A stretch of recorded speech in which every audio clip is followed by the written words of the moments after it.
er en lang balancegang. Har du en romancetrang? Er du negativ som udgangspunkt? Føles hjertet af og til for tungt? Eller er det vildt og ondt? At føle sit hjerteslag er en hjertesag, ikke bare tidsfordriv. Vel har vi livet kært, men det er svært at være glad og positiv. Vi bestemmer ikke selv, hvornår vi må sige farvel. Så hold dit hjerte rent og nyd dit liv. I et liv med ligevægt er der glæde, håb og smerte. Godmorgen. Godmorgen. Godmorgen. Godmorgen. Godmorgen. Godmorgen. Godmorgen.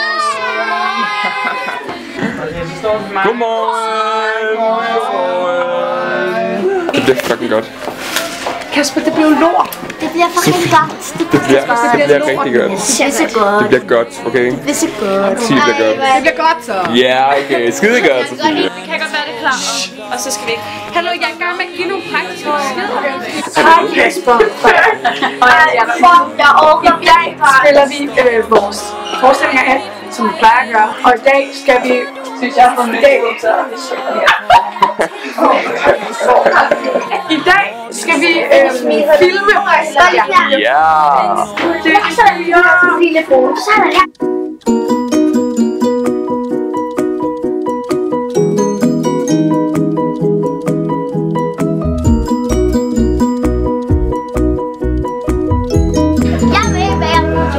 Okay, hvad hedder du? Jeg hedder Freja. Godmorgen, Freja. Jeg er 10 år gammel. Hvad spiller du, Freja? Jeg spiller Mookie og forræder armene. Det er ret sejt, hva'? Ja. Kan du godt lide at være med? Ja, det bedste i hele mit liv. Det var sødt. Og jeg har de bedste venner. Vi skulle da snakke. Er du god, hva'?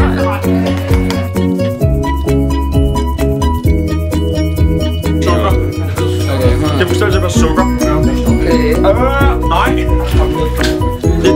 Det er bare sukker. Det er sådan, det er bare... Vi skal til opvarmning. Oppe på scenen. Nu. Let's go.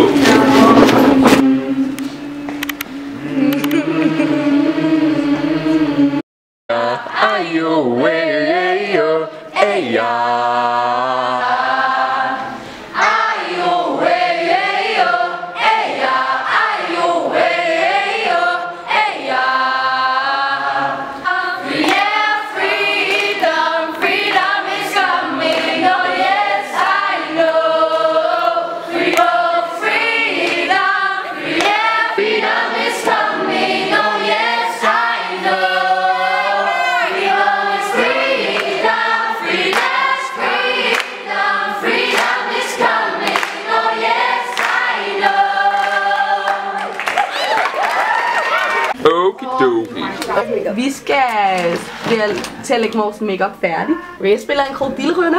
Ja. Og jeg mangler at farve de her skæl helt grønne. Så skal jeg male sort imellem mine skæl. Og så skal jeg have eyeliner på. Og så skal jeg have glimmer på. Og sort lipliner og røde læber. Det lyder som et projekt, du har foran dig. Så jeg mangler lidt. Hvad mangler du, Jasmine? Jamen, jeg har lagt min grund-makeup. Så nu mangler jeg kun at lave mine øjne blå. Og selvlysende med den her lækre farve. Nå, jeg skal lige lave nogle mørke øjenbryn, en rød streg med nogle sorte streger, liner, ja, og skal der noget contour og nogle store egyptiske øjne. Og vi kan samarbejde herovre, og så vender vi tilbage om lidt. Ej, hvor godt. Nå, men der er masser af projekter herinde i garderoben, så nu går vi i gang og ser, om vi kan blive færdige til tiden. Yeah, let's do it.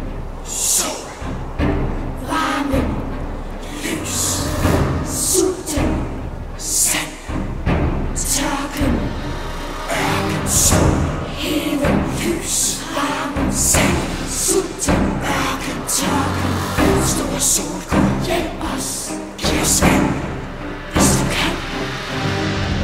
Så er du færdig, Jose? Ja. Med make-up'en i hvert fald. Jeg mangler lige læber, men ellers er jeg færdig. Jasmine, du er også færdig? Jeg er også færdig.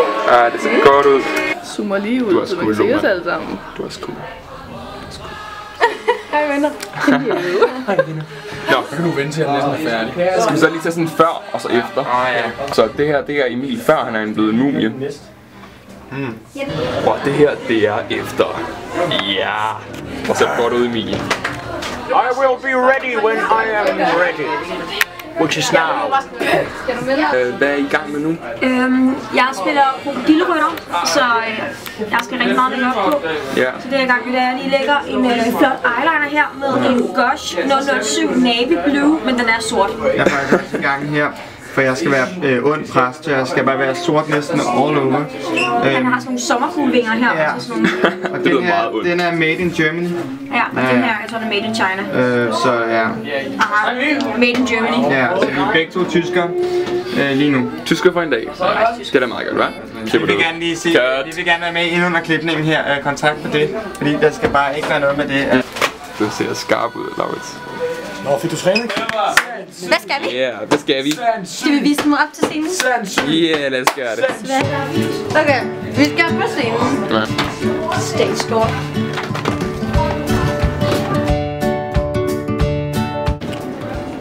Det er scenen.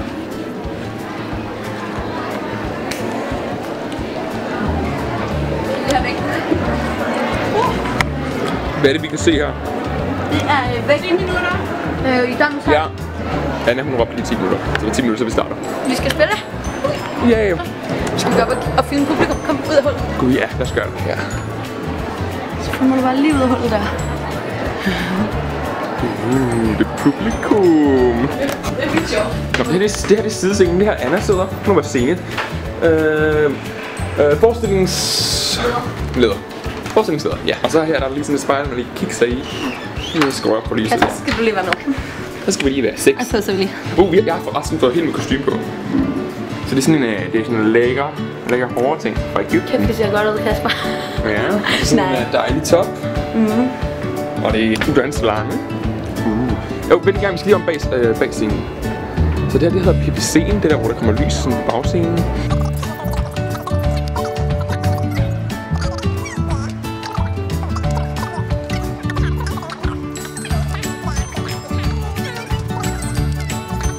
Jazz hands, når det sker. Det er et dagligt ritual.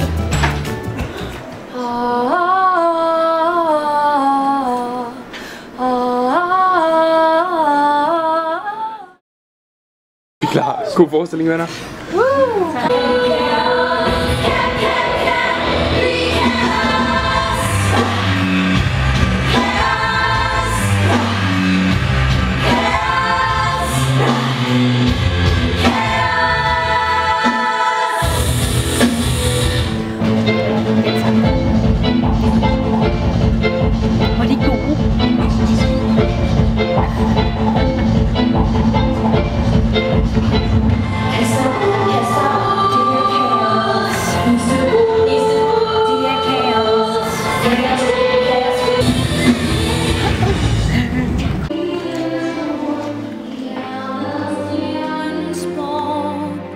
For når stjernen viser sig som et varsel fra det fjerne, er den nye tid på vej.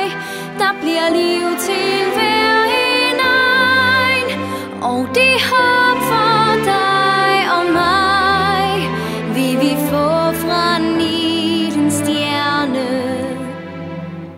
Vi får tro på et liv på jorden fra et himmeltegn.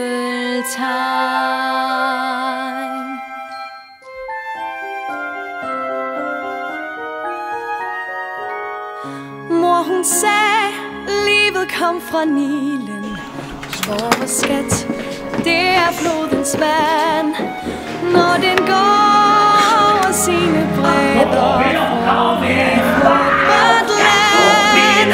Mor er væk, alting er forandret. Ingen ved, hvad vi får at se. Men vi tror på hendes. Hej. Hallo. Jeg hedder Lina. Hej, Ville. I 9. stjerne, der spiller vi indbyggere. Så en fancy version af folket. Ja. Eller borgere, hvis man vil. Ja. Og hvad er jeres yndlingssang i 9. stjerne? Min, den tager vi en anden dag.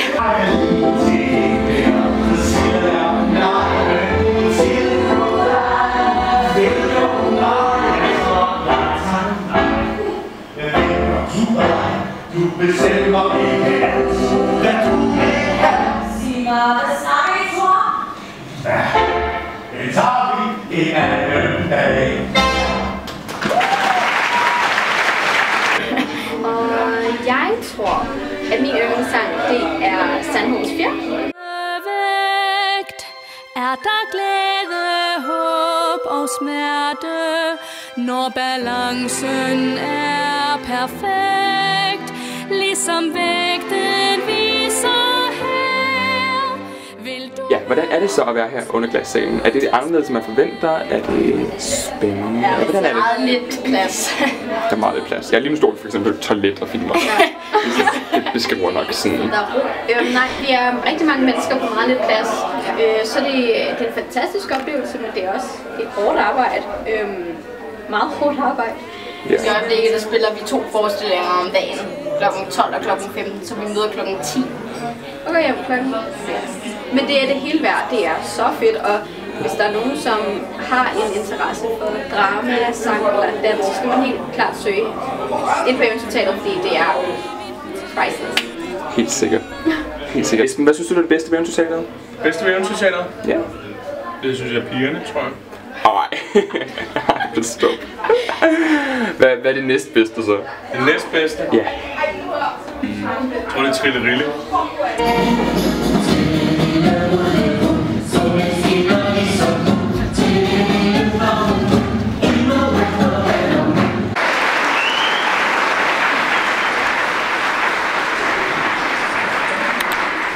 Hej venner, mit navn er Eva, og jeg fylder lidt.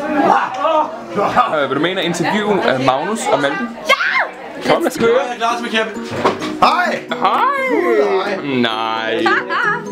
Jeg hedder Malte. Hej, hvad spiller du? Jeg spiller sæt. Du spiller sæt. Det er ham med de her flotte ører. Ham med de flotte ører. Nå, Malte, hvad laver vi lige nu? Hvad vi laver? Hvorfor er du ikke op på scenen? Jeg tror ikke, vi skal. Jamen, hvorfor er jeg ikke det?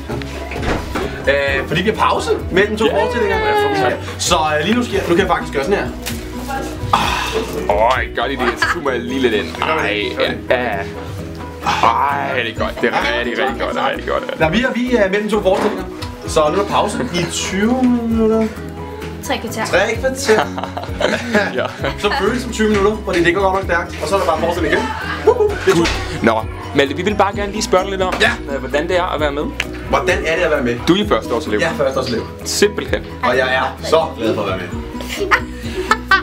Jeg har lige puttet glimmer på Det er en ting, man lærer i Eventyr-teatret. Der kan aldrig være for meget glimmer. Der er godt. Der er meget glimmer. Og jeg er ikke engang så meget. I skal se Tødt eller Daniel faktisk. Prøv at se, jeg har også rigtig meget glimmer. Kom så.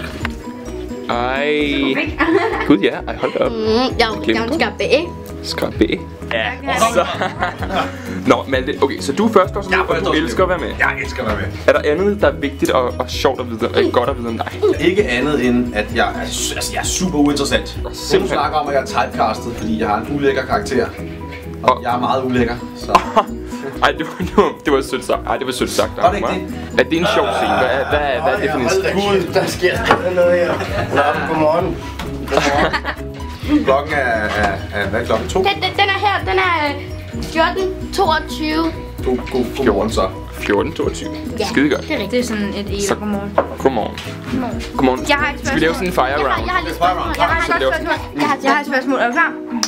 Filmer du? Ja, jeg filmer. Okay. Malte, hvad har den aller... Nej, jeg skal lige sige det på en anden måde. Malte, hvad har den... Nej. Nå ja, Malte. Okay, nu er Malte.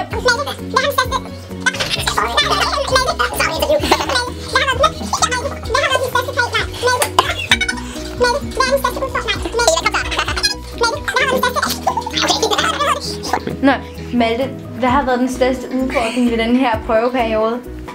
Sådan der. Hvor er det god idé, der. Yes, så skal vi også svare. Okay, det tror jeg har været at leve op til de forventninger. Altså, jeg har set Eventyrteaterets forestillinger og har tænkt, wow, altså, det er jo helt vildt. Og sådan leve op til det. Ikke nødvendigvis i andres øjne, men i mine egne. Hvordan har teater påvirket din normale hverdag? Eventyrteater, det har påvirket mig sådan, at jeg kører rigtig meget tog. Jeg kan godt holde det. Du kører rigtig meget tog. Jeg kører rigtig meget tog, for jeg bor rigtig langt væk. Der er meget identitet i at kalde sig et eventyrbarn. Det er sådan at blive en del af det univers. Hej. Det var vi ked af, hva'? Det var vi rent faktisk ikke ked af. Særligt spørg. Gå væk, Eva! Hej. Så min makeup. Hej, du er sorry. Hvad så? Hvad så?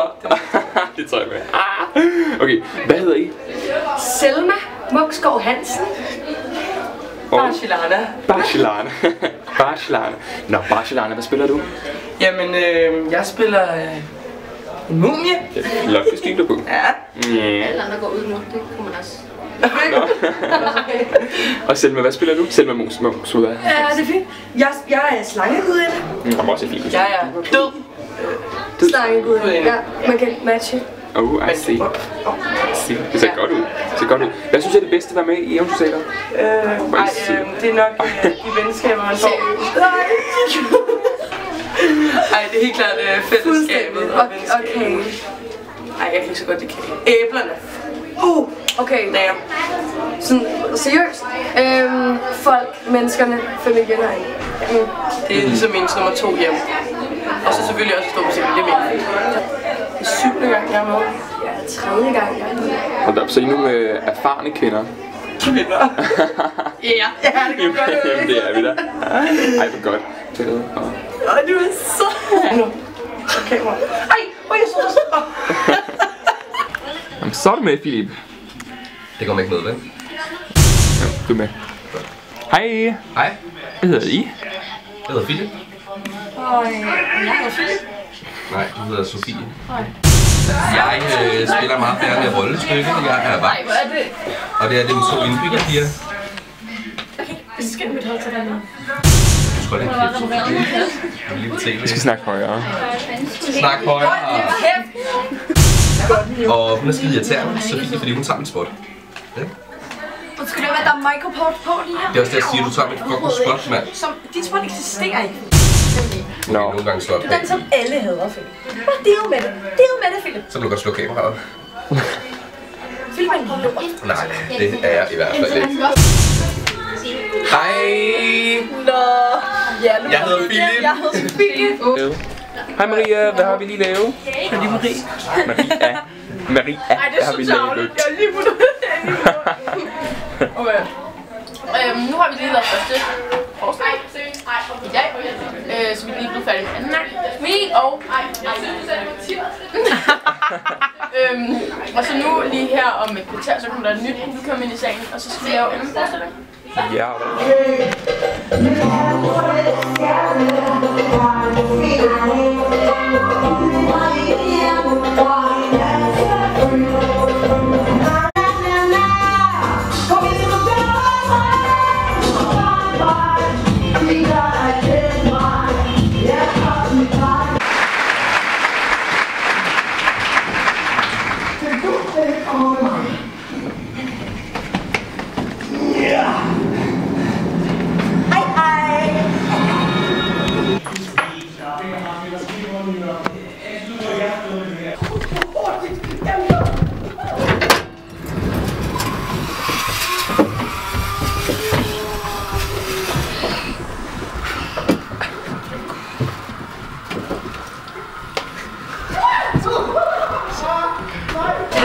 Det var, at mumien skal komme op og lemmen, og så skal der være en masse røg, fordi at, så bliver det mere dramatisk, og det er mig, der har fået jobbet at sprøjte røg. Fordi at forestillingen stoler med mig, som ryger. Tæller mig nok som at være en del af produktionen også, fordi jeg... Sådan en god ryger. Hvad spiller I, Kevin? Hvem er hvem? Nej, så er det hyggeligt ud. Hej, Pernille. Hej. Velkommen til P's Garderobe. Garderobe 6. Garderobe 6. 6, nej. Og vi er også de bedste på scenen. Vi har de fedeste numre. Anna? Kan du komme i mikroskopen, og så gør det for mig? Scene og Rise and Shine. Jeg vil være helt ærlig, helt ærlig. Mads. Eva bliver bange. Vi er i garderobe 6. Og vi er i pausen mellem første og anden akt i den anden forestilling. Skal vi have jakke på? Vi skal udenfor. Ja, det skal vi. Ude i kulden. Ude i en kugle. Og hvad skal vi så ude i kulden? Hvorfor skal vi udenfor? Det er fordi, så går vi rundt om, så snyder vi alle og kommer af bag fra publikum. Stort tryllenummer. Stort tryllenummer. Det har været en fin forestillingsdag. Det var lidt sløvt først i publikum, men der er mange flere nu. Dobbelt så mange næsten. Ja. Filmer du? Ja. Hej. Og glæder jeg til anden akt? Ja, Maria selv.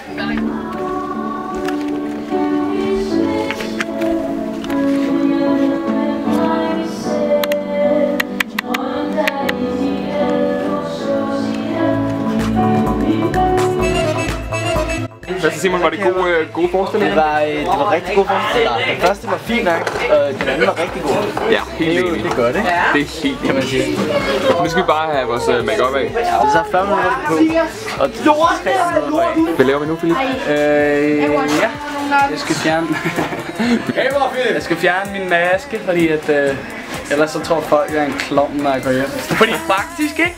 Så Emil Præster er blevet forvekslet med en kælder. Seriøst? Er du det? Kommer du over til Netto en dagsvær? Så står det på Facebook, at der er selv en kælderklovn i en dagsvær. Er du seriøs? Nå nej. Er der bare Emil? Hold kæft. Hvad er jeres navn? Rasmus. Jakob og Rasmus. Hvad spiller I? Indbygger. Men du? Hvad synes I om at være med i Eventyr-teatret? Sjovt. Det er fedt. Det er mit første år. Men det er fedt. Det er fedt. Rigtig fedt. Det er rigtig fedt. Prøv at gøre det igen. At arbejde sammen med store skuespillere som Laura, Sofie og Eva. Prøv at stå helt stille. Ja. Du har fortrudt, men er hjertet let ved tæt befald? Går det hele bare som det skal? Hvis man ikke er eventyrmand, så skal man blive det. Ja. Fordi der er ikke noget, der er sjovere, end at være her. Nej, man kan godt lide at spille teater, så skal man starte her. Bare super fedt, og man bliver udfordret. Helt sikkert. Hej!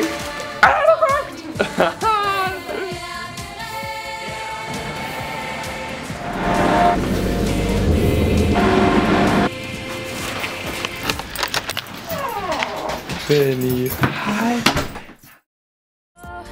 Hjerter, de vil altid slå. At føle sit hjertes dag.